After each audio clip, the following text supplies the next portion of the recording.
Welcome to Navigating Advocacy, the true crime podcast that goes beyond storytelling to ignite change and seek justice. I'm Melissa. And I'm Whitney. As true crime enthusiasts turned passionate advocates, we've seen the power of storytelling raise awareness about unsolved crimes and bring hope to victims and their families. We hope to inspire action and promote positive change within the true crime community. Our mission is simple. We provide a platform for victims and their families to share their stories, to be heard, and find solidarity. But we don't stop there. We offer practical guidance to our listeners on how they can actively make a difference in their own communities. Together, we can create a wave of change. We're here to empower you to also become advocates for change, no matter where or who you are. We are Navigating Advocacy.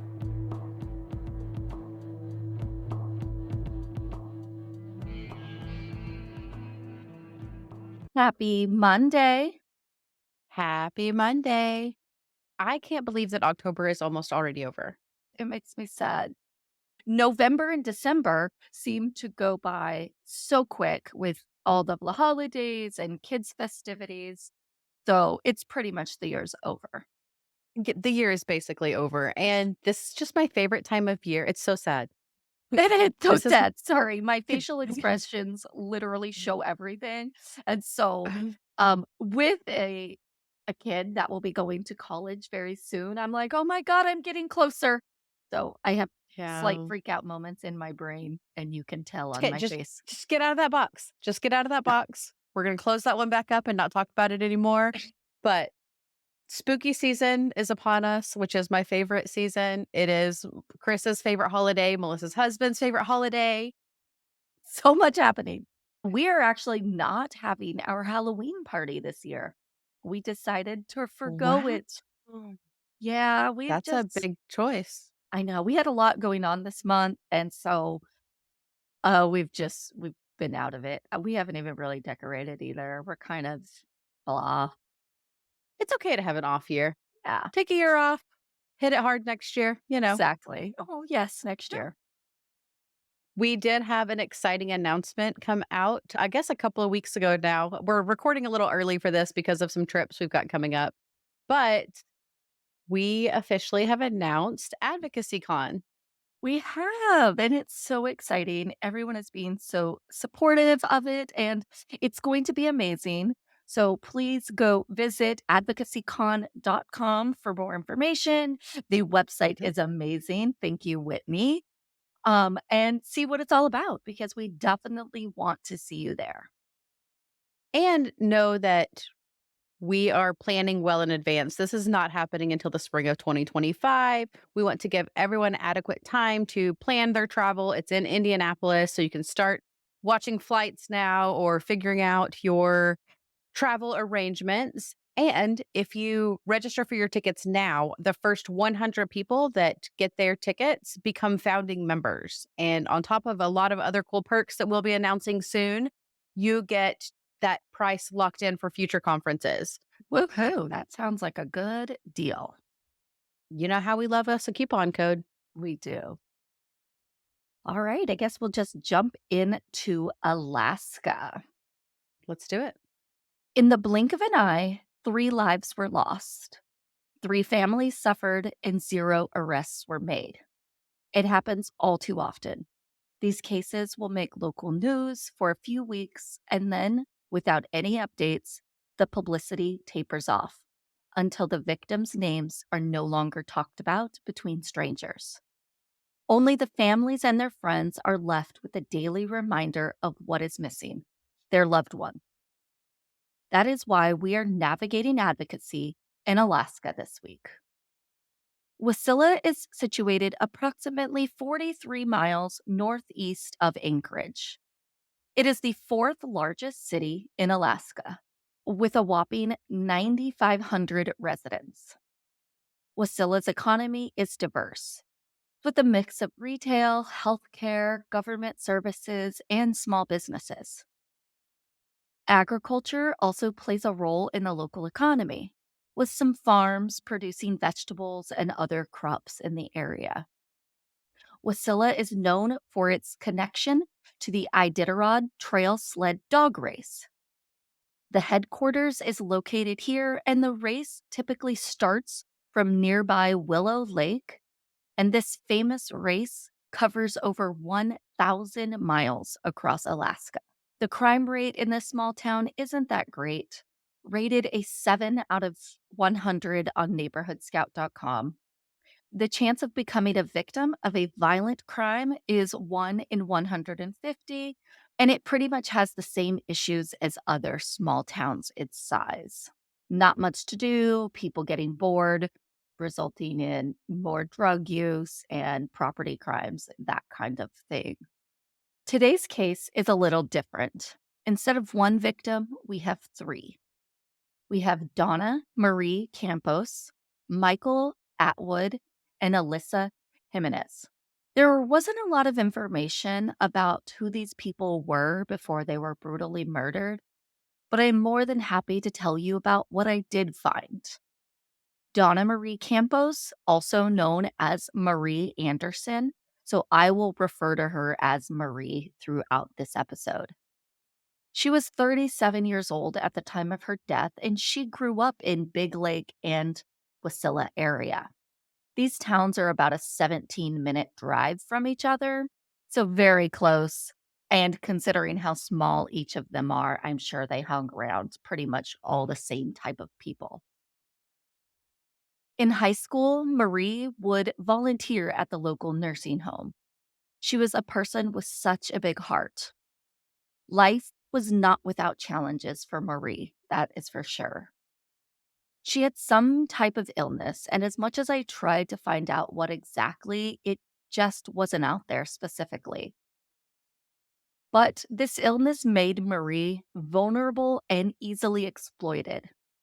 In an interview with her mother, she stated that her daughter would loan people money from her monthly disability checks without any real plan to get paid back. This really wasn't a concern for Marie. She just wanted to help. And sometimes this would attract the wrong kind of people. Marie would do without so that she would able to help her friends. And sometimes these people really weren't her friends. That breaks my heart. I know. When Marie was a young adult, she would meet the love of her life, Paul Anderson, and the two would have a child together. However, a year before Marie would be killed, Paul would die in a car accident, leaving Marie heartbroken and struggling with grief. Her mother said that this would cause Marie and her vulnerable mental state to turn to drugs to cope with the pain. Now, Michael Atwood was just 25 years old and he was from the Big Lake area. He was originally from Scottsdale, Arizona, which I feel like Big Lake and Scottsdale, Arizona are the furthest or most different places that you could ever live in. Very dry and hot. The weather in that area is very different than your Big Lake, Alaska area. He had one sister and one daughter that he left behind when he passed. Friends described him as a kind, gentle, laid back kind of person. And then we have Alyssa Jimenez. Honestly, I had the most challenging time finding information about her, so I don't have much. She was 28 years old at the time of her death. She was tiny but fierce. She stood at 5 foot nothing and just over 100 pounds. These three friends were all hanging out that weekend of their murder. I wish I could give you more information about what the trio were up to that weekend, but police have kept pretty much all information under wraps. We do know that Marie and Michael were found on November 2nd, 2019, near Knick-Knack Mud Shack Road. I want to say that that road sounds made up, but I swear it is not. It sounds like it's a touristy trap road, like something in a B-52 song, like "This is where the Love Shack is" or something. Exactly. And they have I want to say it's like a art gift shop type of store, and it's Mhm. called the Knick-Knack. Oh my God, what was it? Mud Shack. Yes, the knick-knack mud shack. So I'm thinking that everyone just kind of called it that because of that is where the knick-knack mud shack gift shop was located. Could be. Marie was found in the middle of a driveway to a house that was known to be frequented by squatters and persons who use drugs. This is a place that Marie and her partner Paul would frequent when he was alive. Her mother would state that she would sometimes go there to feel close to Paul. Not sure if this is what she was doing there in that area that weekend or not. Michael was found in a vehicle and both were shot to death. It was known around town that their friend Alyssa was with them that weekend. So when these two were found deceased, police alerted media that they were looking for Alyssa and that she could be in danger. And I always wonder if they really think the person's in danger or if they think that this person may have had something to do with the other murders and they're just kind of like trying to smoke them out. I kind of wonder that as well, because if I found two people deceased and one person missing, my mind would go to that person that's missing could have had a hand in their murder. Absolutely. That would be my first person of interest. Yes, but the way they made it seem was like, oh, she could be in danger as well, and we want to find her because they thought she could be deceased as well, and her body just wasn't with the others. It's more victim focused, being more concerned for her as opposed to being accusatory. Agreed.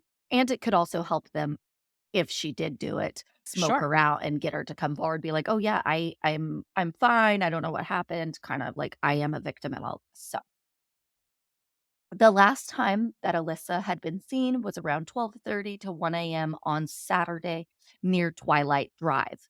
This is a small town. I did map it all the way around. This was probably 10, 15 minutes from where the other bodies were found, not far. However, they would find Alyssa's body in the woods, so it did take some time for authorities to locate her, considering this was November in Alaska, and I could only imagine how thick the woods are up in that area. She also died of a gunshot wound. Authorities immediately came out and stated that these deaths were being treated as homicide. This was before the cause of death was released. This is around the same time that they're trying to figure out who these people were and identify the bodies. It wouldn't take them long to name a person of interest, and they asked the public for help locating this man. His name was Juan Camarena. He was new to the area from California, where he was not exactly an upstanding citizen. He had convictions for dealing meth, gang related activity, and gun violations. He was friends slash acquaintances with the victims, even as far as I think Facebook friends with at least one of the victims. Juan would get the news that police were looking for him, and he would turn himself into police without any incident to be questioned. Authorities would then search his trailer in connection with the triple homicide, and they would find 12 9mm rounds located in a bathroom cubby, one 40 caliber live round, and this was situated in a magazine on one of the shelves in the bedroom. He also had one 9mm live round located in the living room. They also found a 45 caliber live round in a bedroom closet and then another 9mm live round in a cubby behind the toilet. And so Juan, he is a convicted felon. Hold on. A cubby behind the toilet? Like is it like those old timey medicine cabinets above the toilet with a door? Or is it just a hole in the wall that he was hiding things in behind the toilet? There's not a lot of space back there. So, Yeah, well, he lived in, like, a fifth wheel camper uh huh. thing, and so I'm like, Uh-huh. I don't know if this is maybe a storage area that's, like, built in, Oh, or true. it could be something he made himself to hide something. Interesting. Okay. Yes. So for Juan is obviously a convicted felon from California, and he's not allowed to have guns or ammunition. And it does seem a bit suspicious that he had so much, and it looked like some of them were like being concealed or hidden on purpose. So Juan would be arrested for possessing these items. But along with those charges, he was also charged with human trafficking, assault, and sexual assault of his then girlfriend, who we will call Kelly. So Juan and Kelly lived in this trailer together, and I'm unsure how all these charges came to be, but Kelly would later say that all of these allegations of her being this victim were completely false and everything was consensual between them. And so I don't know if it's other witnesses that came forward and stated that Juan did this, this, and this, or how this came to be. But he was charged with all of those at the same time as him being charged with the having the ammunition. We will touch a bit more on this in a minute.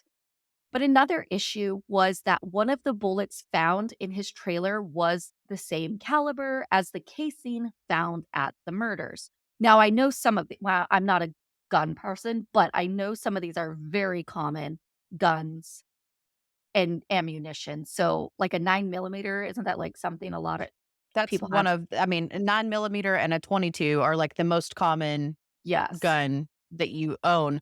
40 caliber are a little bit more powerful weapons, so they're not rare by any means, but they're also not it's not like a military grade something that they're gonna be able to track easily. People have them. Okay. So the calibers were the same or whatever. I don't think they were at this point for sure that, "Oh, yes, this bullet came from this gun." Like, that hasn't been determined. They just were like, "Hey, it's the same." And they didn't even say which type of bullet was the same. They just said it was the same, one of those calibers.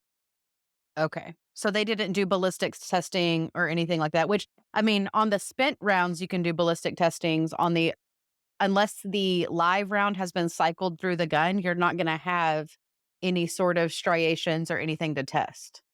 Another thing, it never mentioned if they found any guns. It was just the ammunition. So that makes me Just the ammunition. Hmm. so the guns have to be somewhere. Why would you have ammunition with 0 guns to fire them from? You could just throw them at people.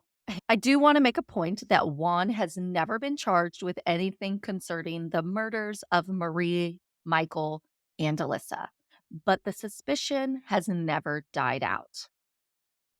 Juan had also visited Marie's house a few days before she was murdered, but he was an acquaintance of hers, so this is not necessarily out of the norm.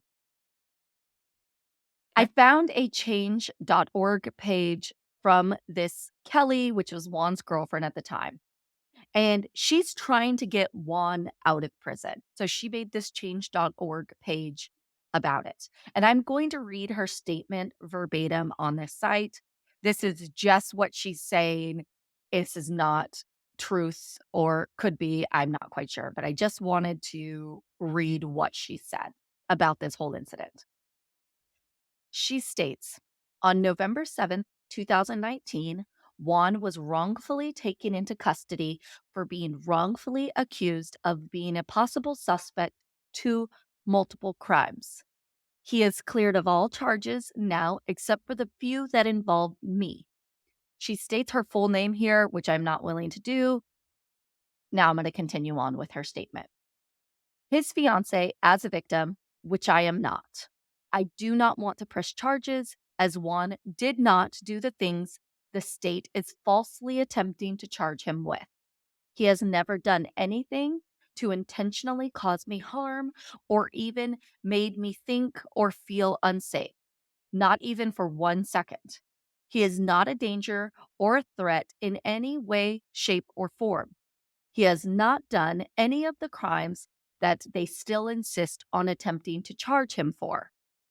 I am asking for signatures of people who have had a general understanding of the situation, and I'm also collecting written statements from individuals who personally know Juan or have had the pleasure of meeting him, or just briefly speaking to him.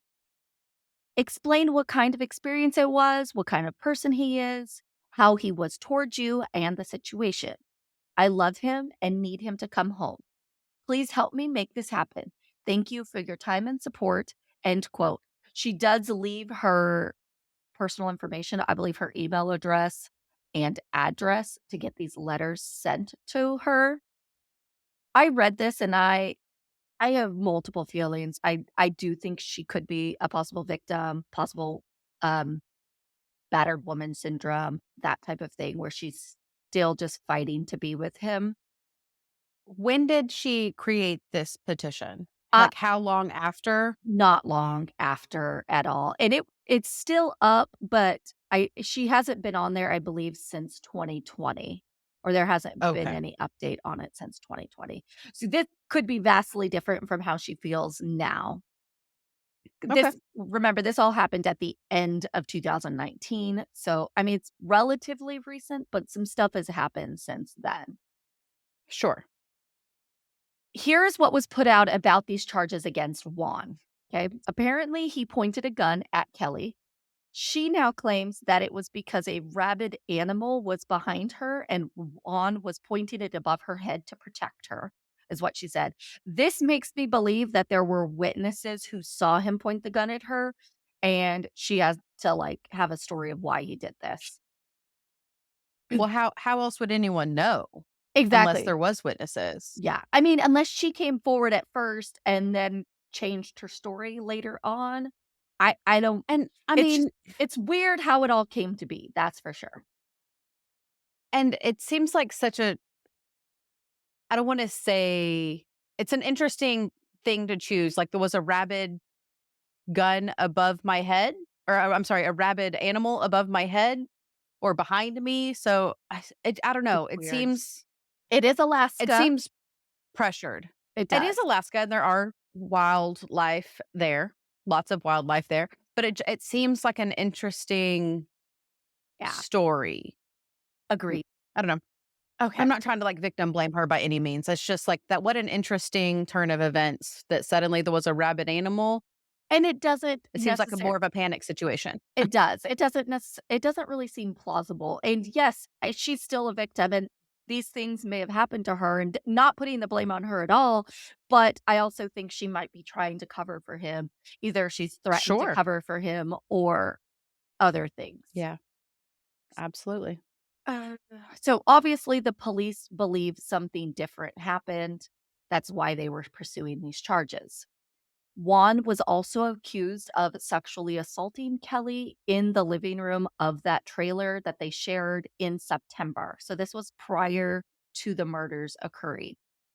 Juan was also charged with forcing Kelly to have sex while others watched in exchange for drugs. He was also accused of hitting her in the head with a rock.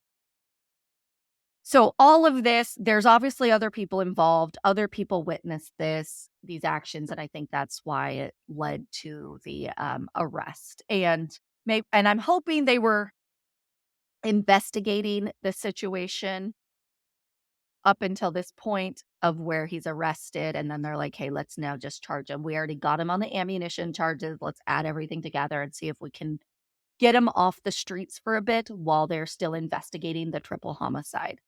I do wanna note that Kelly was also engaged to Michael, one of the victims, at one point. However, she does state that Juan had nothing to do with the murders and is a great guy who helps people around the town. One thing that was incorrect about Kelly's statement, and maybe it wasn't no, I believe it was incorrect because Juan pleaded guilty to the gun-related ammunition charges. So at the very least, those charges weren't dropped. She stated that all charges were dropped except for the ones that dealt with her, but those ones were never dropped.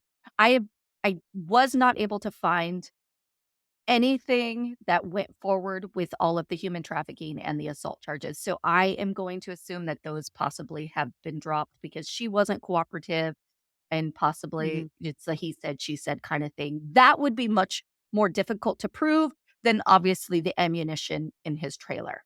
Yeah, when they find the ammunition in your house. You can't really explain that away. And especially when you're a Yes, convicted felon already and you know that you are not allowed to have these items as being a convicted felon, you're screwed even if it isn't yours. You should know not to have it on the premises. The end. exactly. And police did ask Kelly when they were searching, does anybody else have access and would anybody else's stuff be here? So they really were thorough in that to make sure that she said, nope, it's just my stuff and Juan's stuff. No one else has access to that. So kind of put the nail in the coffin for Juan on those charges. That's for sure.